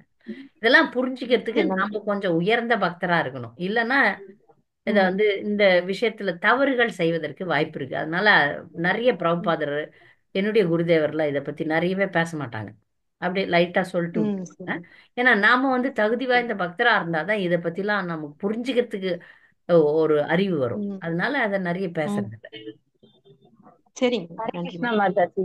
ம் மாதாஜி ஃபர்ஸ்ட் நெய்வேத்தியம் பண்ணும்போது குரு பிரணாம் சொல்லணும், அப்புறம் பிரபுபாதர் மந்திரம், அப்புறம் சைத்தன்ய மந்திரம், அப்புறம் என்ன மாதாஜி? அப்புறம் கிருஷ்ண மந்திரம். நீங்க வந்து தீட்சை பெறாத பக்தர்களோ இல்ல தீட்சை பெற்ற பக்தர்கள் கூட நிறைய பேருக்கு நிறைய விஷயம் தெரியுது இல்ல. ஆரம்ப வழிகாட்டின்னு ஒரு புக் இருக்கு, கிருஷ்ண உணர்வு பக்தி யோகம் ஒரு அறிமுகம் அப்படின்னு ஒரு தமிழ்ல புத்தகம் இருக்கு. அது எங்க இருந்தாலும் தேடி கண்டுபிடிச்சு வாங்கி அதுல என்னென்ன சொல்லப்பட்டிருக்குதோ அதை வாழ்க்கையில கடைபிடிக்கணும். நீங்க எவ்வளோ வருஷம் ஆயிருந்தா கூட பரவாயில்ல. ஆங்கிலம் தெரிந்த பக்தர்கள் a beginner's guide to Krishna consciousness அப்படின்னு ஒரு புத்தகம் இருக்கு. இது எல்லா பக்தர்கள் வீட்லயும் இருக்கணும். ஜபம் எப்படி பண்றது, நைவேத்தியம் எப்படி பண்றது, ஆல்டர் எப்படி செட் பண்றது, எல்லாமே திருவிழாக்கள்ல என்ன எப்படி கடைபிடிக்கணும். நிறைய பேருக்கு தெரியாது. இன்னைக்கு ஏகாதசி, நாளைக்கு என்ன, நாளைக்கு என்ன, வாமன துவாதசி. வராக துவாதசி. வாமன துவாதசி. வராக துவாதசி. வராக துவாதசி. அதனால இப்ப வராக ஏகாதசி, ஏகாதசியும் கடைபிடிக்கணும். நாளைக்கு வந்து வராக துவாதசி. என்ன பண்றது? இன்னைக்கே 12 மத்தியான மணி வேலை வரைக்கும் நாளைக்கு விரதம் வேண்டிய இருக்கணும். விரதத்தை, ஏன்னா வராக 12 துவாதசி 12 மணி வரைக்கும் விரதம் இருக்கணும். அப்ப ஏகாதசியிலேயே வந்து 12 வரைக்கும் இருந்துட்டு, ஏன்னா நாளைக்கு ஏகாதசி பிரேக் பண்ணணும்.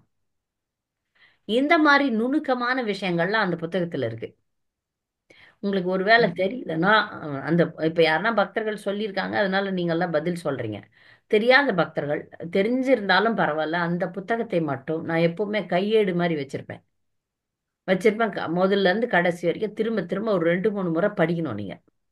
மாதாச்சி தமிழ்ல இருந்தா எனக்கு கொஞ்சம் அனுப்ப முடியுமா? தமிழ்ல இருக்கு. தமிழ்ல தான் சொன்னேனே, பக்தி யோகம் ஒரு நான் வரும்போது கொண்டு வந்து தரேன் உங்களுக்கு. அது சொல்லிட்டாங்க சரி பாருங்க. மாதாஜி. புக் தேங்க்யூ மாதாஜி. துளசி மகாராணி தான் இப்போ எங்களுக்கெல்லாம் ஹெட். சரி. கிருஷ்ண உணர்வு ஓர் ஆரம்ப மாதாஜி வழிகாட்டி. எனக்கு பழைய நேம் வந்து பக்தி யோகம். ஒரு கிருஷ்ண அறிமுகம். உணர்வு ஒரு ஆரம்ப வழிகாட்டி. இப்ப அதே புத்தகத்துல பேர் தலைப்பு மட்டும் மாறிடுச்சு. மாத்திருக்கு. ஆமா ம். ஆமா. எனக்கு இங்க தமிழ் கிடைக்கலையே, அதனால பிகினர்ஸ் கைடு அந்த காலத்துல ஒரு அறிமுகம்னு தான் அந்த புக்கு பேரு. அந்த புக்கு கண்டிப்பா எல்லாரும் வச்சுக்கணும். சரியா? அது மட்டும் தயவுசெய்து வாங்கி அதுல வந்து படிப்படியா எல்லாமே சொல்லியிருக்கு. எல்லாமே சொல்லியிருக்கு. பாட்டு எப்படி பாடணும், நரசிம்மர் ஆர்த்தி எத்தனை முறை தவக்கர கமலரே பாடணும், எப்படி பாடணும், அதெல்லாம் இருக்கு. துளசி அது பூஜையும் இருக்கு அது மாதாஜி. இருக்கு மாதாஜி. எப்படியோ போயிடுத்து. இருந்து வச்சிருந்தேன் நானு. அது அதுல தயவு- எல்லாமே அது போட்டிருப்பா. நீங்க அது எப்படி போயிடுச்சு நடுவுல தெரியல. மறந்துடும் நம்ம விஷயங்களை. அதனால தயவுசெய்து நீங்க வந்து மறக்காமல், விஷயங்களை மறக்காமல் இருப்பதற்கு அடிக்கடி அதை ரெஃபர் பண்ணிக்கணும். பார்த்துக்கணும். சரி. ஓகே. வேற ஏதாவது கேள்விகள் இருக்கா? நம்ம அடுத்த பாடத்துக்கு போலாம். சரி. மாதாஜி வைகுண்டத்துக்கு மேல தானே மாதாஜி போலோக பிருந்தாவனம். வைகுண்டம் அப்படின்னு பொதுவா சொன்னீங்கனாலே ஆன்மீக உலகம். ஆன்மீக உலகம். கோலோக ஆன்மீக பிருந்தாவனம் அதுக்குள்ள உலகத்துல அடங்குது என்ன மாதாஜி? ஆன்மீக உலகத்துல நிறைய லோகங்கள் இருக்கு. ம். அதுல நடுவுல இருக்கிறது கோலோக விருந்தாவனம். ஆன்மீக உலகம் அப்படின்னு எடுத்துக்கிறீங்களா, அது பெருசு இல்ல. ம். ம். அதுல நடுவுல இருக்கிறது ம். கோலோக விருந்தம். கோலோகம். ம். நன்றி மாதாஜி. இந்தியான்னு இருக்கு, அங்க டெல்லியும் இருக்கு, பெங்களூரும் இருக்கு, அந்த மாதிரி. ஆனா அதுல நடுவுல முக்கியமான பகுதியில இருக்கிறது வந்து கோலோக விருந்தாவனம். கோலோகம். நிறைய வைகுண்ட அதாவது லோகம் மேலன்னு சொல்லலாமா மாதாஜி? மேலே அல்லது நடுவுன்னு சொல்றது? முக்கியமான இடத்துலன்னு வச்சுக்கலாமே. முக்கியமான இடத்துல. மேல மேலே அப்படின்றது முக்கியமான இடமா இருந்தா அதான் ம். நடுப்பகுதியில தான் நான் பார்த்தது. மீன்ஸ் ம். வர்ணனை இப்ப நம்ம வர்ணிக்கும் போது இப்படி போதோ இல்ல இப்படி போதோ, ம். ம்ஹும். முக்கியமான இடத்துல கோலோக விருந்தாவன் நடுப்பகுதி. அது ஒரு அடுத்து. தாமரை மலர் மாதிரி இருந்துச்சுன்னா நடுவுல இருக்கிறது கோலோக விருந்தாவன். ம். ம்ஹும். ஓகே. மற்ற லோகங்கள், அதாவது வைகுண்ட லோகம் வந்து நிறைய துவாரகை இருக்கு, அயோத்தியா இருக்கு, அயோத்தியா இதெல்லாம் இருக்கு. வைகுண்ட லோகம்னு சொல்றாங்க. அவங்க இப்ப நீங்க திருவலோகம் ராமர் அதெல்லாம் பக்தனா தான் இருந்தா நீங்க வந்து இதுக்கு தான் போவீங்க, அயோத்தியாவுக்கு போயிடுவீங்க. அயோத்தியா. திருவலோகம் அதெல்லாம் அங்கதானே மாதாஜி? ஆ, திருவலோகம் துருவலோகம் இங்க துருவலோகம் அங்க கிடையாதே. துருவலோகம் பிரம்மாண்டத்துல இல்லையா? கிடையாது. அது அதெல்லாம் கீழே தனி. இல்ல, துருவலோகம் வந்து பௌதிக உலகத்துல தான் இருக்கு. அது ஒரு வைகுண்ட லோகம் தான். ஆனா ஆ. பௌதிக உலகத்தில் இருக்கக்கூடிய ஆன்மீக உலகம். ம்ஹும். கௌரதே அதெல்லாம் இதெல்லாம். இல்ல இது கௌரதேசம் அங்க இருக்கு, மேல இருக்கு, வைகுண்டத்துல தான் இருக்கு. ஆன்மீக உலகம் தான்.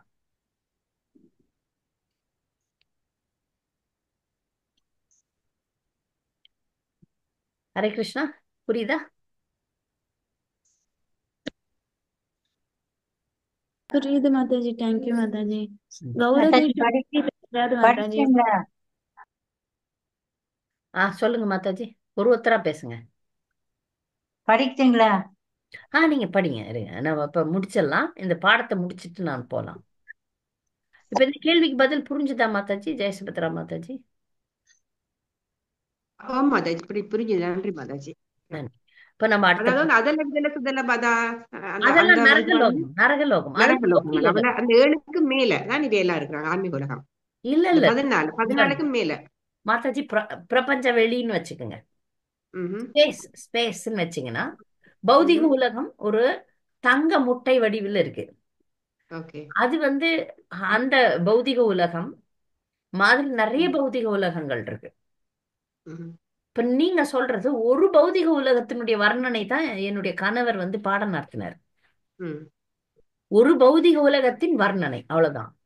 இப்ப நீங்க கேக்குற கேள்வி, இப்ப இந்த அத்தல வித்தல சுத்தல எல்லாம் பௌதிக உலகத்துல தான் வருது. ம்.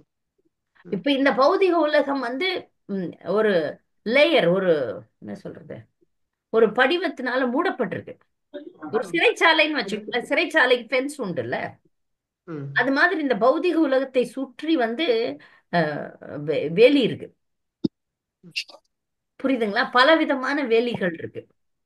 அந்த பௌதிக உலகத்தினுடைய உள்ளதான் இத்தனை லோகங்கள், 14 லோகங்கள் இருக்கு, இதெல்லாம் இருக்கு. இதுக்குள்ளதான் அந்த துருவலோகமும் இருக்கு. ம். இதுக்குள்ள இருந்தாலும் துருவ மண்டலம் என்பது வைகுண்ட லோகம். இங்க பார்க்கடலுக்கு ஸ்ரேதாயி விஷ்ணு இருக்கிறாரு அதுவும் மாதாஜி. வைகுண்ட லோகம் தான். பகவான் எங்கெல்லாம் இருக்கிறாரோ அதெல்லாம் வந்து ஆன்மீக உலகம் தான். அவங்க வந்து இங்க ஆட்சி புரிவதற்காக அந்த ஏரியா மட்டும். இப்ப இந்த பௌதிக உலகத்துல தான் மாயாப்பூர் இருக்கு, பௌதிக உலகத்துல தான் விருந்தாவனம் இருக்கு. ஆனா அந்த இடம், ஒரு குறிப்பிட்ட இடம் வந்து ஆன்மீக உலகமாக கருதப்படுகிறது. அதனால பகவான் இங்க இந்த ஆட்சி செய்வதற்காக சில இடங்கள், இந்த பார்க்கடல்லாம் சொல்லியிருக்கு, பார்க்கடல், துருவ மண்டலம், இதெல்லாம் வந்து வைகுண்ட லோகம் தான், ஆன்மீக உலகம் தான். இதுக்குள்ள இருக்கிற ஆன்மீக உலகம். இந்த இத வந்து சுத்தி, இந்த பௌதிக உலகத்தை சுத்தி 10 லேயர் இருக்கு, 10 வேலிகள்னு சொல்லிக்கலாம், அது இருக்கு. ஆனா அதனால ஜீவராசிகள் இதை விட்டு வெளியே போனோம்னா அவங்க சிறப்பு பக்தர்களாக இருந்தால் ஒழிய வெளியே போக முடியாது. அவங்களுடைய கர்ம வினைக்கு ஏற்ற மாதிரி மேல கீழே வந்து போயிட்டு இருப்பாங்க. புரியுதா? நன்றி மாதாஜி. ஹரே கிருஷ்ண மாதாஜி. கேளுங்க மாதாஜி. இன்னைக்கு ஏகாதசி, நாளைக்கு வராக துவாசி. எப்ப நாம அதைய அது கொஞ்சம் விளக்கமா சொல்லுங்க மாதாஜி. இப்போ வந்து நாளைக்கு வந்து காலையில ஏகாதசியை நம்ம விரதத்தை விடணும். ஆமாங்க மாதாஜி. அப்படி விரதத்தை விடலைன்னா ஏகாதசிக்கு மறுநாள் சூரிய உதயம் எப்போன்னு கணக்கு போட்டு, ஒரு ஒரு ஊருக்கும் சூரிய உதயம் வேறுபடும். சரி. கோயம்புத்தூர்ல சூரிய உதயம் வேற, இங்க மாயாப்பூர்ல சூரிய உதயம் டைம் வேற. அதனால ஒரு ஒரு ஏரியாவுக்கு கணக்கு போட்டு, நீங்க கோயம்புத்தூர்ல இருக்கிறீங்களா, நீங்க சென்னையில இருக்கிறீங்களா, நீங்க மாயாப்பூர்ல இருக்கிறீங்களா, பிருந்தாவனத்துல இருக்கிறீங்களா, இல்ல அமெரிக்கால இருக்கிறீங்களா, லண்டன்ல இருக்கிறீங்களான்னு கணக்கு போட்டு நம்ம வைஷ்ணவ சாஸ்திரிகள்லாம் வந்து சேர்த்து வருஷத்துக்கு கணக்கு போட்டு கொடுத்துட்றாங்க. நீங்க எந்த ஊர்ல இருக்கிறீங்களோ அந்த ஊர்ல உடனே பார்க்கணும் டைமை. எங்க ஊர்ல ஏகாதசி விரதம் 6 மணியிலிருந்து 8 மணிக்குள்ள, 6 மணில இருந்து ஆரம்பிச்சுக்கலாம் நீங்க விரதத்தை விடுறதுக்கு. 6 மணிக்கு சாப்பிடலாம், 7 மணிக்கு சாப்பிடலாம், 8 மணி கடைசி நேரம். நீங்க 8:10க்கு சாப்பிட்டீங்கன்னா கூட உங்க விரதம் முடிக்கப்படவில்லைன்னு கணக்கு வந்து நீங்க துவாதசியும் நீங்க விரதம் இருக்கணும். உங்க ஏகாதசி கேன்சல் ஆயிடும். இந்த 6ல இருந்து 8க்குள்ள நீங்க ஏகாதசிய முடிக்கணும்ன்றது வந்து நல்லா குளிச்சுட்டு சாமியெல்லாம் கும்பிட்டுட்டு அழகா நைவேத்தியம் பண்ணி அதை பகவானுக்கு படைச்சு சாப்பிட்டுடணும். விரதம் முடிக்கிறதும் ஒரு விரதம் தான். அதனால 6 மணி இந்த ஒரு நேரம், ஒரு உதாரணத்துக்கு சொல்றேன், 6 மணில இருந்து 8 மணிக்குள்ள நீங்க விரதத்தை முடிக்கணும்னா அதுக்குள்ள சாப்பிட்டுடணும். இப்போ இன்னும் ஒரு விதிக்குள்ள இன்னொரு விதி வருது. இன்னொரு விதி என்னன்னா, வராக துவாதசிக்கு 12 மணி வரைக்கும் விரதம் இருக்கணும். எந்த விதியை கடைபிடிப்பது? நாளைக்கு அப்ப நீங்க விரதம் 12 மணி வரைக்கும் இருந்து 12 மணிக்கு மேல சாப்பிட்டீங்கன்னா உங்களுடைய இந்த ஏகாதசி விரதம் இது ஆயிடும், முறிஞ்சிடும். சரி. அப்ப என்ன பண்றது அப்படின்னும் போது ஆச்சாரியர்கள் ஒரு ஒரு ரூல்ஸ், ஒரு விதிவிலக்கான ஒரு இது கொடுத்துருக்காங்க. நாளைக்கு வராக இருக்கு, இன்னைக்கே 12 மணி வரைக்கும் விரதம் இருக்கும், தண்ணி இல்லாம, இல்ல தண்ணியோட. ஓகே, 12 மணி வரைக்கும் எதுவுமே சாப்பிடக்கூடாது. நம்ம தான் சாப்பிடுறோம்ல ஜவ்வரிசி, சிறுதானியங்கள்லாம் சாப்பிடுறோம்ல, அதனால 12 மணி வரைக்கும் அது கூட சாப்பிடாம இருங்க. 12 மணிக்கு மேல சாப்பிட்டீங்கன்னா, ஏகாதசி சாப்பிட்டீங்கன்னா, அப்ப உங்களுக்கு வந்து நாளைக்கு இருக்க வேண்டிய விரதம் இன்னைக்கே இருந்துடுறீங்க. நாளைக்கு வந்து குறிப்பிட்ட நேரத்துல நீங்க விரதத்தை முடிச்சுக்கலாம். புரியுதா? அப்ப நம்ம புரியுது மாதாஜி. இப்ப நான் வந்து ஃப்ரூட்ஸ் மாதிரி சாப்பிட்டுக்கிறேன். இப்ப ஏகாதசி விரதத்துக்கு வந்து நான் ஃப்ரூட்ஸ் மாதிரி தான் சாப்பிடுறேன். 12 மணி வரைக்கும் ஃப்ரூட்ஸ் கூட சாப்பிடக்கூடாது. சரிங்க மாதாஜி. சரிங்க. அப்புறம் அதுக்கு மேல அது மாதிரி சாப்பிடலாம். சரிங்க. அப்புறம் நாளை காலையில மாதாஜி, நாளை காலையில நீங்க அந்த எத்தனை மணிக்கு உங்க கோயம்புத்தூர் பிரேக்கிங் டைமோ அந்த டைம்ல நீங்க இதுவே சாப்பிட்டுக்கலாம். அன்னம் சாதம் சாப்பிடலாம். இந்த சாதம், தால், அதெல்லாம். ஹரே கிருஷ்ணா மாதாஜி. மாதாஜி இப்ப ஃபாஸ்டிங் பிரேக் பண்ற டயத்துல கரெக்டா முடிக்க முடியலன்னா அப்ப என்ன பண்ணலாம் மாதாஜி? அந்த நாள நீங்க விரதம் இருந்தா ஆகணும். ஏகாதசி மறுபடியும் துவாதசி அன்னைக்கு ஃபாஸ்டிங் கண்டக்ட் பண்ணணுமா மாதாஜி? அப்ப மாதாஜி பொட்டுக்கல்ல சாமிக்கு அப்ப நமக்கு அந்த 1 hour தானே மாதாஜி அந்த டைமிங்கே இருக்கும். 5 நிமிஷம் இருக்கும் சில நேரத்துல, 5 நிமிஷம் இருக்கும் சில நேரத்துல. அப்ப அந்த 5 நிமிஷம் கூட நீங்க வந்து 5 நிமிஷம் கூட நீங்க விரதம் முடிச்சிடணும். வருஷத்துல ஒரு முறை வந்து 5 நிமிஷம் தான் வரும். புரியுதா? புரியுது. 5 நிமிஷமா இருந்தா கூட நீங்க வந்து முடிச்சிடணும். அது நீங்க கவனமா இருக்கணும். அதான் ஏகாதசி சொன்னேன்ல, விரதத்தை முடிக்கிறது கூட ஒரு விரதம் தான். ஏங்க மாதாஜி அந்த பூரி கோயில்ல இருந்து வாங்கிட்டு வரோம்ல பிரசாதம், அது சாப்பிட்டு கூட முடிச்சுக்கலாம்ல மாதாஜி? ஒரே அரிசி சாப்பிட்டீங்கன்னா உங்களுக்கு விரதம். அதனால அவ்வளவுதான். நாங்க அப்புறம் கோயில்ல சில நேரத்துல ஜெபம் பண்ணிட்டு இருப்போம். வந்து அவங்க யாருன்னா ஏதாவது கொடுத்து முடிச்சிருங்கன்னு சொல்லி கொடுப்பாங்க. அந்த மாதிரி கரெக்ட். பூரி ஜெகநாதருடைய பிரசாதம் சாப்பிட்டு விரதத்தை முடிச்சுக்கலாம். அப்புறம் எப்ப வேணா சாப்பிட்டுக்கலாம். சரி, கோபிநாத் பிரபு கேளுங்க. விஷ்ணு பிரியா மாதாஜியா?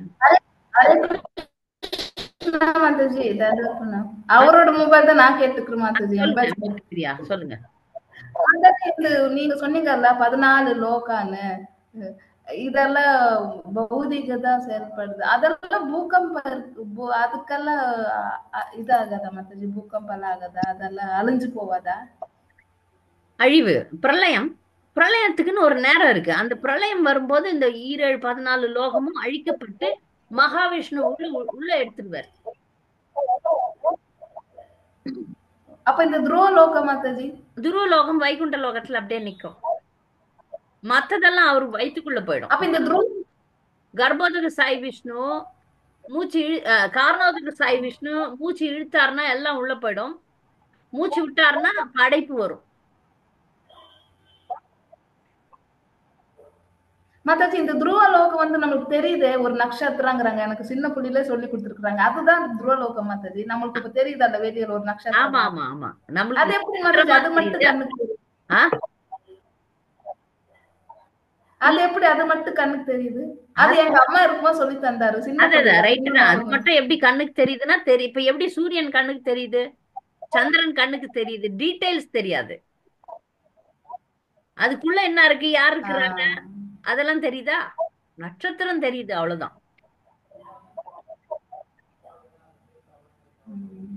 புரியுதா? டீடைல்ஸ் தெரிஞ்சாதான் உண்மையா தெரிஞ்சதுக்கு அர்த்தம். இப்ப நம்ம வந்து சந்திரனுக்கு போனோம், சூரியனுக்கு போனோம் அப்படின்னா அங்க போய் அவங்களோட நம்மளா வாழ முடியணும், அங்க போய் தங்க முடியணும் அப்படின்ற ஒரு விஷயம் இருந்தாதான் அங்க போனதா கணக்கு. இங்க இருந்து தூரம் இருந்து சூரியன் சந்திரன் பாக்குறதெல்லாம் பெரிய விஷயம் கிடையாது.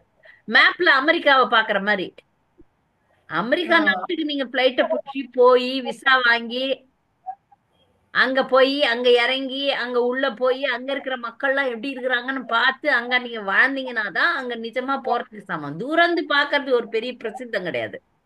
துருவலோகம் நம்மளுக்கு தெரியுதே, தெரியட்டும். அங்க போய் நீங்க வாழ முடியலையே, அங்க வாழறதுக்கான தகுதியும் இல்லையே. புரியுதா? அப்ப இந்த துருவத்துல யாரு இருக்குவாங்க மாதாஜி? இல்ல எனக்கு ஒரு டவுட் மாதாஜி.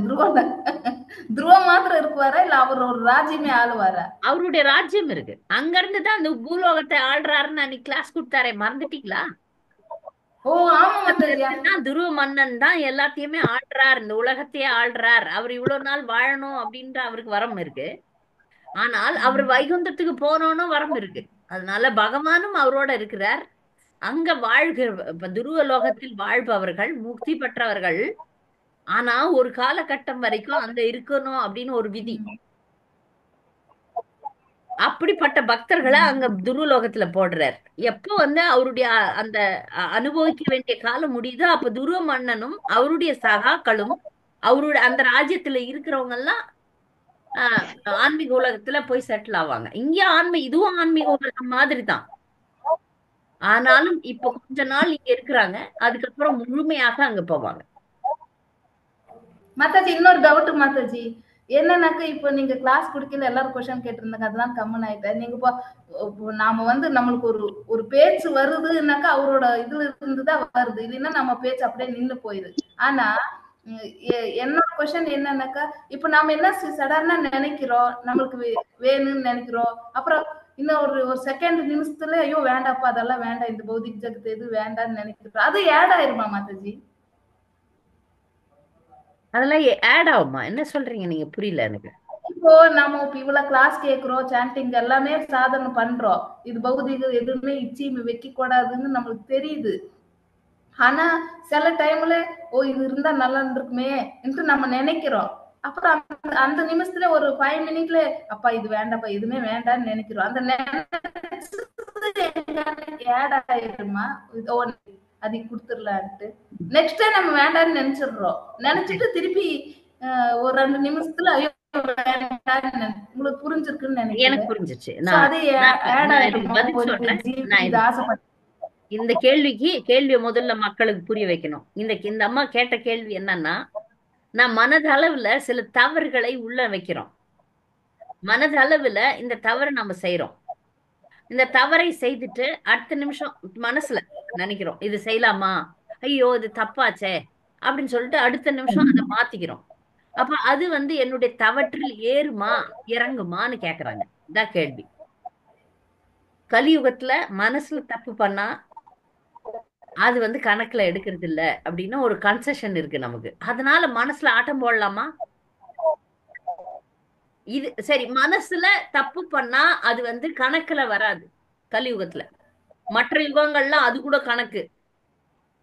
அதனாலதான் வந்து ரேணுகா வந்து மேல பறந்து சென்ற கந்தர்வர்களை பார்த்து அழகா இருக்கிறாங்களே நினைச்சாங்க பாருங்க, கற்பு போயிடுச்சு, வேற யுகம். அதனால மனசுல தப்பு பண்ணா கூட சில யுகங்கள்ல எல்லாம் தவறு உங்களுக்கு வந்து உடனே உங்களுக்கு ரியாக்ஷன் உண்டு. இந்த யுகத்துல கிடையாது, கலியுகத்துல கிடையாது.